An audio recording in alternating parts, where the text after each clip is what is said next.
12 coups de midi, qui se cache derrière l'étoile mystérieuse. 12 coups de midi, alors que Véronique se lance à la poursuite du record de Christian Quesada, elle se heurte à une quatrième étoile mystérieuse qui renferme encore bien des secrets. Mis à jour le 5 juillet 2018 à 9h56, Véronique doit élucider une nouvelle étoile mystérieuse après sa victoire du 28 juin. Et il va falloir gagner de nombreux coups de maître avant de recueillir suffisamment d'indices pour avoir la bonne réponse. Pour l'heure, Véronique a déjà proposé le nom de Patrick Timsit mais sans succès, à moins d'un coup de chance incroyable. Le nouveau système d'étoiles mystérieuses semble plus compliqué que les précédents. Toujours est-il que Véronique adore et déjà trouvé 4 étoiles contre 7 pour Christian Quesada. La maîtresse de midi actuelle souhaite continuer sur cette voie. J'ai l'impression de grappiller un échelon supplémentaire et de talonner ce cher Christian, lance-t-elle dans Télé Loisirs. Tant que la chance est avec moi et que les connaissances suivent, je vais continuer. Christian est encore très loin devant moi dans le classement des maîtres de midi. Mais si je pouvais le dépasser, je serais très contente. Auprès de Téléstar, Christian Quesada, le recordman ultime des 12 coups de midi, est revenu sur sa potentielle rivalité avec Véronique. Je suis admiratif de son parcours, on a quelques similitudes, elle a quasiment le même âge que moi et je m'aperçois que nous avons la même culture générale. Les deux maîtres de midi s'affronteront prochainement dans un duel de maîtres de midi. Christian Quesada envisage la défaite mais précise que, si je me fais battre, ce n'est pas bien grave. Véronique, ou Tata Véro, comme aime l'appeler Jean-Luc Reichmann, continue son petit bonhomme de chemin et tutoie les sommets des records des différents maîtres de midi. Elle est désormais juste derrière Christian Quesada au nombre de participations. Si le maître de midi restera encore très longtemps détenteur du record, 193 participations, elle adore et déjà dépassé tous les autres maîtres du classement. C'est le 27 juin qu'elle a passé le cap des 84 victoires et a donc dépassé le nombre de participations de Timothée. Elle est donc désormais à la deuxième place du classement des 12 coups de midi. Depuis presque 3 mois, Véronique participe à l'émission et passe donc moins de temps auprès de son mari, qui souffre d'une maladie génétique. Elle avait expliqué à Télé Loisirs qu'il commençait à ressentir des douleurs à un bras et qu'il devait utiliser un fauteuil électrique. Alors qu'il est hospitalisé depuis 4 mois, elle a avoué à TV Grande Chaîne que ce sont les infirmières qui s'occupent de lui, mais assure qu'il est très content de son parcours. Et Véronique compte bien poursuivre l'aventure pour pouvoir offrir une maison de plain-pied à son mari.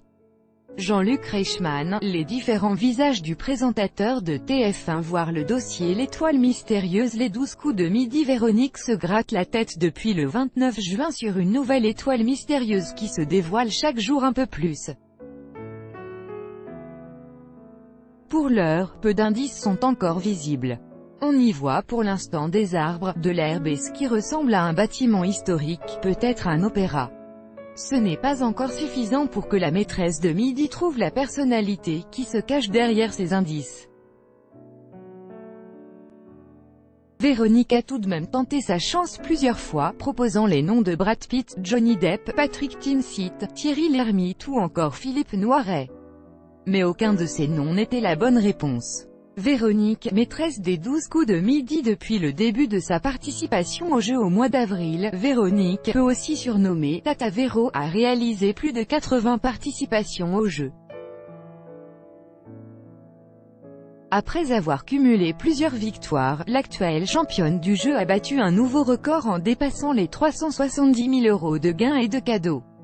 Elle est ainsi devenue la deuxième candidate à intégrer le top 10 des plus grands maîtres de midi.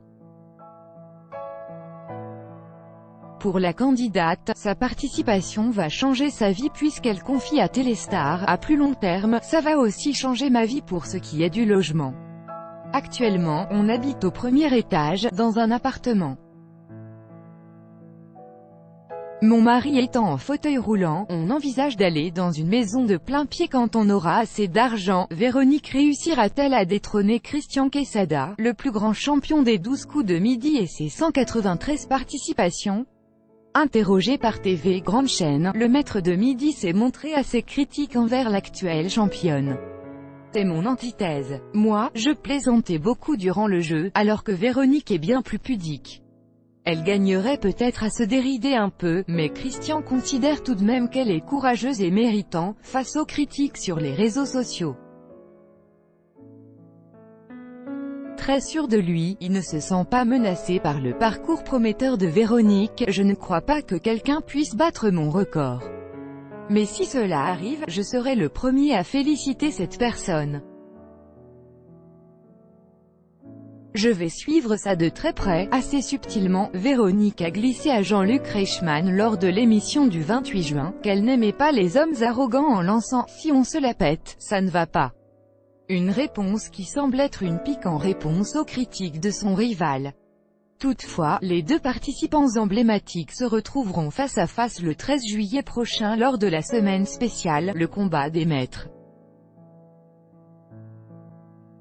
12 coups de midi classement. Avec l'arrivée de Véronique dans les 12 coups de midi, c'est un véritable chamboulement qu'a connu l'émission dans le classement des maîtres de midi. Si Christian Quesada reste le compétiteur avec le plus de participations, 193, Véronique a égalé le 27 juin le nombre de victoires de Timothée, 83, et s'est donc hissée à la deuxième place du classement des maîtres de midi.